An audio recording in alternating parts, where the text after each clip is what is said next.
wada hadaladii u dhaxeeyay Xasan Sheikh iyo Axmed Madoobe ayaa galay marxalad xasaasi ah iyada oo hadda dood aad u culus ay ka taagan tahay sida laga yeelayo doorashadii uu ku soo baxay Axmed Madoobe dhinacyada ayaana halkan hadda horta iskala taagan maxaa soo kordho xogaan idin haynaa sidee ay ku heshii karaan Axmed Madoobe iyo Xasan Sheikh Axmed Madoobe ma ogolaad doona inuu ka laabto doorashadii uu qabsaday ee dooda dhalisay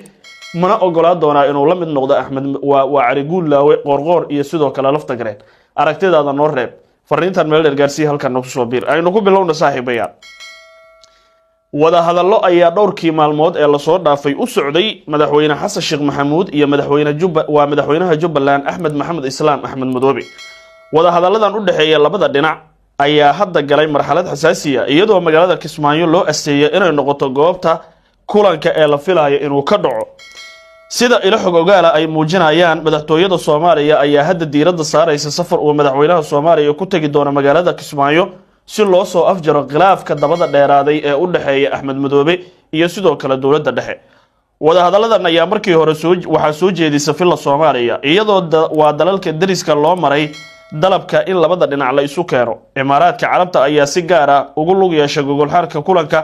kadib safarra saraakiishoodu ay ku yimideen magaalada Muqdisho sidoo kalena dhinacyada Axmed Madoobe ay diiradda ka saareen dawladda Soomaaliya ayaa fulisay talaabooyin dhinaca kale Imaaraadku la yimid sida in mowqifkooda golaha ammaanka kaga hortagaan Iiraan iyo inay taageerto qaraaro ay dalbanayeen oo la xiriira xaaladda Suudaan taa beddelkeedana waxa hal loo keenayaa xiriirka Jubbaland iyo dawladda dhexe ee Soomaaliya yacni Imaaraadku arrintaas ayuu arrintan ku bedeshay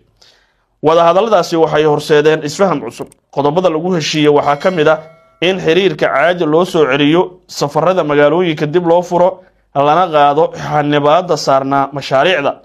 si kastaba muranka ugu weyn ee hadda taagan ayaa ah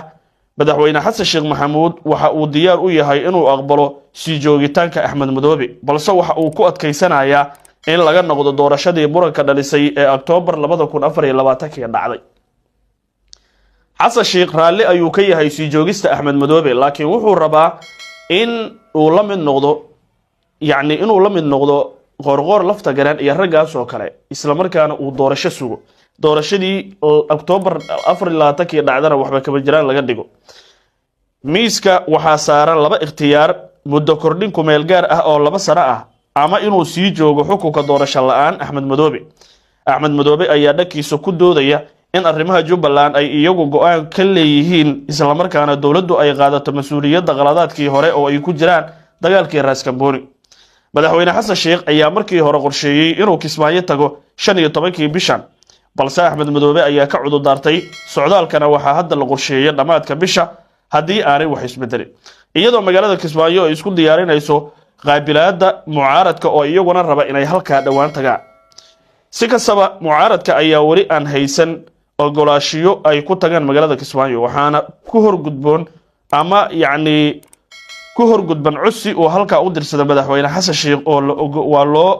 ogolaan inay tagaan halkaas Kismaayo ayaa sidaa ku noqotay goobta loolanka siyaasadda Soomaaliya iyadoo dawladda iyo mucaaradka si isku mid ah ay u arkaan taageerada Axmed Madoobe inay tahay guul siyaasadeed oo hordhaca taas oo wata dhinaca kale Axmed Madoobe ayaa hadda isna waxa halka kula biiray oo Nairobi kula sugan hogaamiyaha Jubbaland Axmed Madoobe oo saacadihii la soo dhaafay halka gaaray labada dhinac ayaan xog ku helnay inay wada hadal ka leeyihiin mustaqbalkooda siyaasadeed iyo sidii ay isaga kaashan lahaayeen dagaalka filla Soomaaliya ama heshiis midaysan loo gaari lahaa dani ayaa ku dadaalaya in Axmed Madoobe uu garabkiisa ka bixin isla markaana ay sidaa ku wada jabhadeeyaan shirkanna wixii ka soo baxa saaxiibayaal waan idin